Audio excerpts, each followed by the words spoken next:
उत्तर प्रदेश में बीजेपी की मुश्किलें बढ़ने वाली हैं क्योंकि सपा प्रमुख अखिलेश यादव ने बीजेपी पर करारा हमला बोला है। उन्होंने सत्ता में बैठी पार्टी पर संविधान विरोधी होने के आरोप लगाए हैं।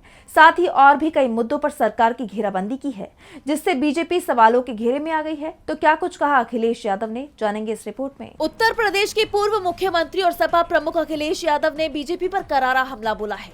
साथ ही पार्टी पर कई गंभीर आरोप भी लगाए हैं, जिससे सत्तारूढ़ पार्टी सवालों के घेरे में आ गई है। अखिलेश ने बीजेपी को संविधान विरोधी बताया और सलाह दी कि संविधान को अपने से नीचे समझना ठीक नहीं।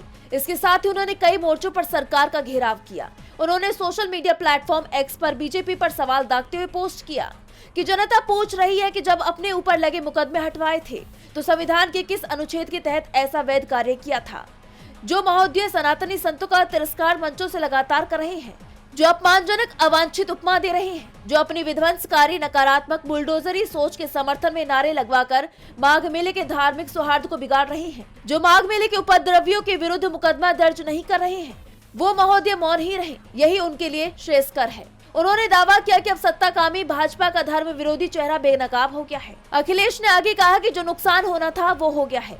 अब अगर भाजपाई और उनके संगी साथी माफी भी मांग लेंगे तो उसका कोई अर्थ नहीं होगा, क्योंकि मायने उसी माफी के होते हैं जो मन से मांगी जाती है, मजबूरी से नहीं। शासनाधीश याद रखें, हट हद करता है।